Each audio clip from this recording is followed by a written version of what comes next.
चलिए दोस्तों, आज से हम एक नया सीरीज शुरू कर रहे हैं। क्वाड्रेटिक इक्वेशन से स्टार्ट करें तो जेई मेन 10-15 दिन, एक महीना का होगा अंतराल। और तो हम वन शॉट सीरीज शुरू कर रहे हैं ताकि आप लोग को क्विक रिवीजन हो। एज ए इंट्रो बता दूं, मैं एक IIT पटना CSE का स्टूडेंट हूँ। पिछले साल मेरा 98.9% आया था, तो मैं वहाँ पर गया था।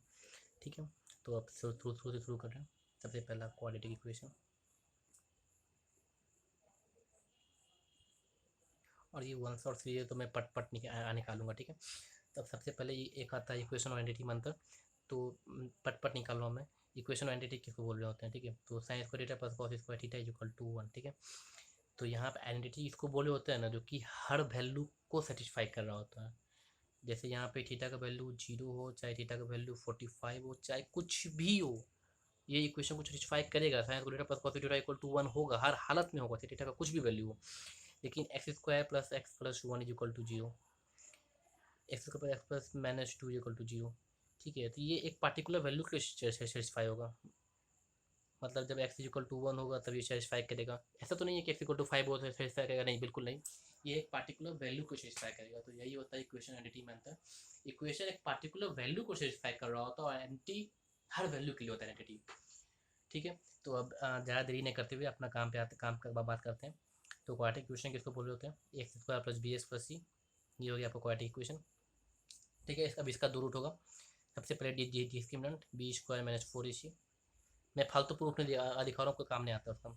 अल्फा क्या होता है? Minus B plus under root D B square minus 4ac upon 2a, ये हो गया अल्फा। और बीटा किसको बोल रहे होते हैं? बीटा होता है minus b minus under root D B square minus 4ac upon 2a। ठीक है, अर्थात minus b under root d upon 2a और minus b minus d upon 2a, तो ये अल्फा बीटा हो गया। ठीक है, और alpha plus beta sum of root क्या हो गया? माइनस बी अपॉन ए, जोड़ लीजिए, और अल्फा बीटा क्या हो जाएगा? अल्फा बीटा हो जाएगा सी अपॉन ए। ठीक है, और यहीं पे बहुत सारे इक्वेशन बहुत सारे बच्चे बस यहीं तक रखते हैं, लेकिन जब जेई मेन क्वेश्चन पूछ रहा होता है तो वो तो इसे बिल्कुल नहीं पूछ रहा होता, तो वो अलग चीज़ पे क्वेश्चन पूछ रहा है, तो घुमा के क्वेश्चन पूछ रहा होता है, वो पूछ रहा होता है अल्फा माइनस बीटा। ठीक है, अब जब जेई मेन के प्रीवियस ये बनाएंगे तो वो भी सब कुछ पूछ रहा होता है, जो बहुत सारे बच्चों को पता भी नहीं होता है।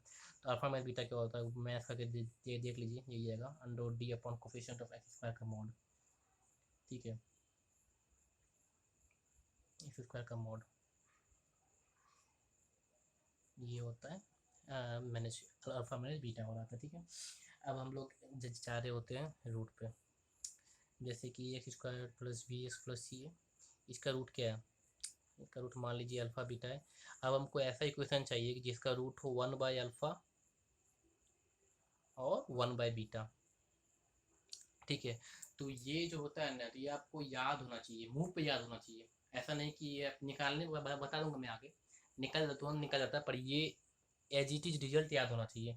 कि इसमें क्या हो रहा होता है ना, कि जब रूट रेसिप्रोकल हो रहा होता है तो ए और सी का कोफिशिएंट एक्सचेंज हो जाता है, ए और सी का कोफिशिएंट एक्सचेंज हो जाता है।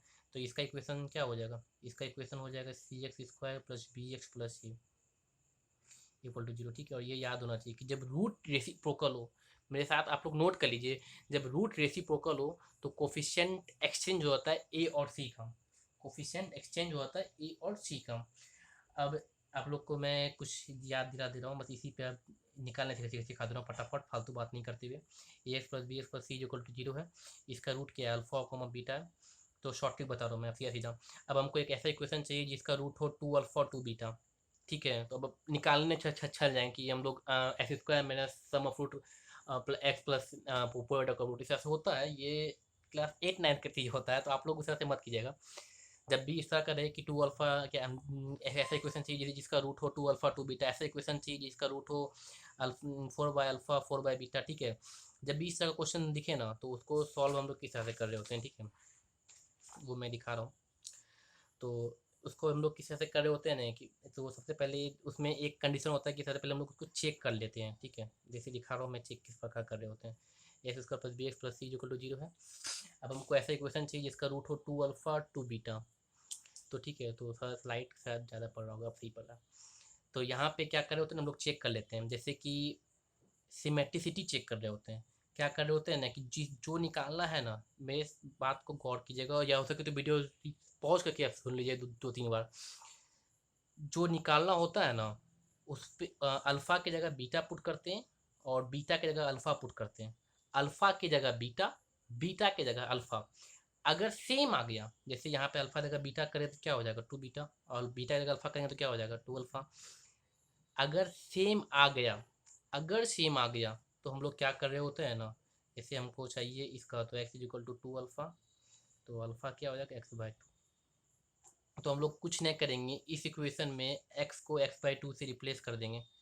अगर हम लोग इस इक्वेशन में x को x/2 से रिप्लेस कर दिए तो क्या हो जाएगा, प्लस सी इक्वल टू 0। ये जो इक्वालिटी इक्वेशन है ना, इसका रूट जान रहे क्या होगा, 2 अल्फ़ा 2 बीटा। इस थोड़ा सा मैं बताना भूल गया, इसके बीच में पहले एक कॉन्सेप्ट बता देना चाहिए था मुझे, कि रूट इक्वेशन को सेटिस्फाई करती है, रूट इक्वेशन को सेटिस्फाई करती है। और ये बहुत बेसिक चीज़ होता है, क्लास 8-9 में पढ़ाया ही जाता है, मुझे लगा ध्यान में होगा पर मैं बताया नहीं, तो ध्यान रख लीजिए। अगर इसका रूट अल्फ़ा कोमा बीटा है ना, तो रूट जो है ना इक्वेशन को सेटिस्फाई करेगी। मतलब ऐसा हो जाएगा 2a alpha square plus b alpha plus c equal to 0, या फिर a beta square plus beta beta plus c equal to 0। ठीक है, रूट इक्वेशन को सेटिस्फाई कर रही होती है। तो यहाँ पे हम अल्फ़ा को अल्फ़ा x/2 से क्यों रिप्लेस कर रहे होते हैं, क्रॉस क्वेश्चन किया कीजिए। क्रॉस क्वेश्चन जब आगे जब इंजीनियरिंग करेंगे तो मदद करता है, बहुत मदद करता है। क्यों रिप्लेस कर रहे होते हैं, तो रिप्लेस इसलिए कर रहे होते हैं ना कि रूट इक्वेशन को सेटिस्फाई करती है, अभी मैंने बताया था। तो इसका रूट है 2 अल्फ़ा, तो जो भी इक्वेशन बनेगा वो 2 अल्फ़ा को सेटिस्फाई करेगा। तो अगर x को 2 अल्फ़ा से इक्वेट कर दे तो डेफिनेटली जो रूट बनेगा वो 2 अल्फ़ा को सेटिस्फाई करेगा। मैंने क्या बोला, इसको आप पॉज करके सुन लीजिए, समझ जाएंगे मैंने क्या बोला। कि जो इक्वेशन बनेगा उसको 2 अल्फ़ा सेटिस्फाई करना चाहिए, इसलिए हम लोग x को 2 अल्फ़ा पुट कर देते हैं। और नहीं समझ में आया तो कोनो दिक्कत नहीं है, कोनो दिक्कत के बाद नहीं खींचे, ठीक बा, कोनो दिक्कत के बाद नहीं खींचे। जैसे हमको चाहिए, इसका रूट है अल्फ़ा कोमा बीटा। अब हमको चाहिए एक ऐसा इक्वेशन जिसका रूट हो 4/अल्फ़ा 4/बीटा। तो स्टेप 1 पहले क्या करते हैं हम लोग, पहले करते हैं चेक। क्या चेक करते हैं, सिमेट्रिसिटी। सिमेट्रिसिटी पहले हम लोग चेक कर रहे होते हैं। तो यहाँ पे क्या करते हैं, 4 के जगह अल्फ़ा की जगह बीटा पुट करते हैं, बीटा की जगह अल्फ़ा पुट करते हैं। अगर सेम आ गया, अगर सेम आ गया मतलब रूट इक्वी मतलब सिमेट्रिसिटी मेंटेन है, और सिमेट्रिसिटी मेंटेन होता है तो हम लोग सीधा सीधा एक्स से इक्वेट कर देते हैं। ठीक है, तो सिमेट्रिक है, अल्फा को बीटा, बीटा को अल्फा से रिप्लेस किया, अल्फा को बीटा से रिप्लेस कर दी, सेम आ गया।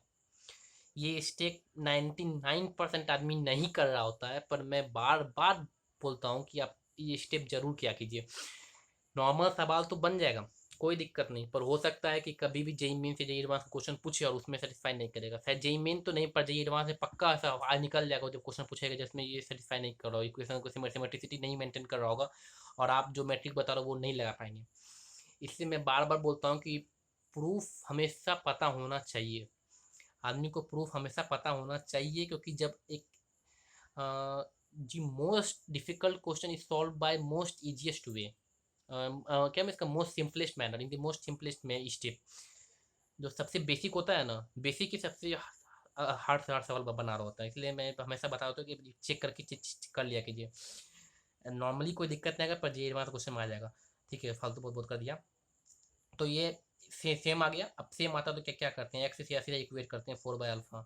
तो अल्फ़ा इज इक्वल टू क्या हो जाएगा 4/x। तो हम लोग क्या करेंगे, एक्स को x/4 से रिप्लेस कर देंगे, एक्स को 4/x से रिप्लेस कर देंगे, plus b 4/x plus c is equal to 0। Equation का रूट क्या हो जाएगा, इक्वेशन का रूट हो जाएगा 4/अल्फ़ा 4/बीटा। ठीक है, इतना सीख गए। अब आप इस पर सवाल बनाइए, हो जाएगा। मैं जितना मुझे जो ट्रिक पता था, जो ट्रिक था, जो बेसिक पता था वो मैंने बता दिया। अब आप क्वेश्चन बनाइए, हो जाएगा। फिर मैं तो बस रिवीजन करा रहा हूँ ऐसे भी, तो क्वेश्चन का सीरीज मैं निकालूंगा लंबा लंबा, अभी टाइम उसका है नहीं। ठीक है, और अब मैं चाह रहा हूँ थोड़ा सा सवाल पे भी और कुछ कुछ इस चीज़ पे जो कि पता होना चाहिए आप लोगों को। जैसे एक ये है क्वार्टी, ये क्वेश्चन का ये फॉर्म है। ठीक है, तो दो क्वार्टी क्वेश्चन का फॉर्म को मैं अभी ही बता दे रहा हूँ। ठीक है, एक ये हो गया और एक ये हो गया। ठीक है, 2 चीज़ मैं लिख रहा हूँ, ये थोड़ा मदद करता है, मतलब काफ़ी अच्छा खासा मदद कर रहा होता है। ठीक है, तो ऐसा होता है ना कि ये इसको ऐसा तोड़े कि इसका प्रोडक्ट सेम हो जाए, और इसको इस तरह से तोड़े कि इसका सम सेम हो जाए। समझे क्या बोले?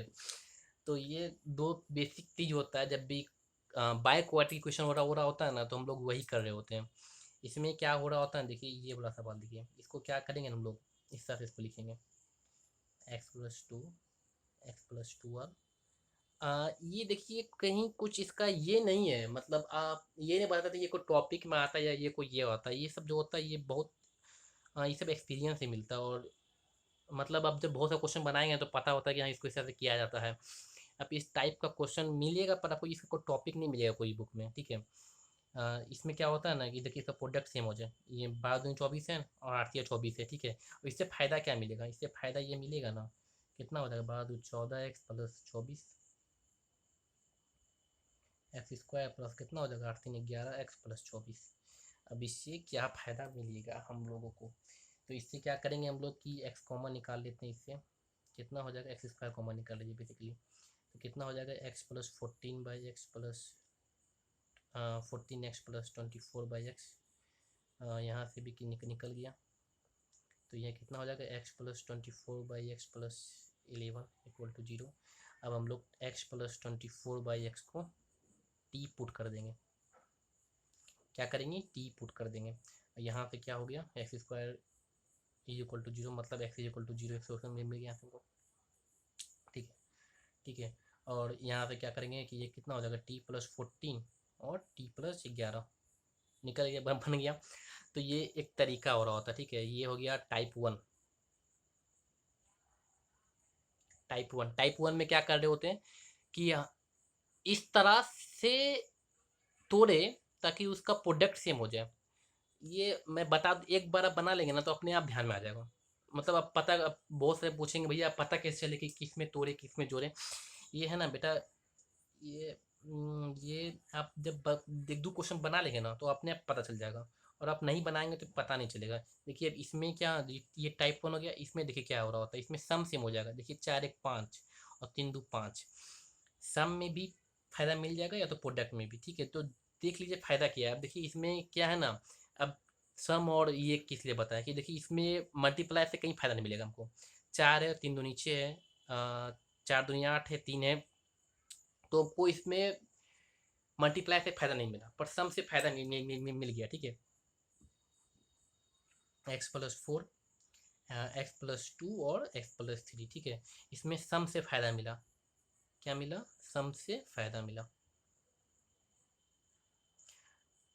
और उसमें इससे फायदा मिला। अब इसका क्या दिक्कत है, तो x² + 4 = 5x + 4 हुआ। अब तो आप लोग समझ ही गया होंगे क्या हो रहा है, 3×2 = 5 1 + 6 हो गया। तो अब इसमें x² बाहर निकाल लेंगे, कितना बच जाएगा, x + 5 + 4/x,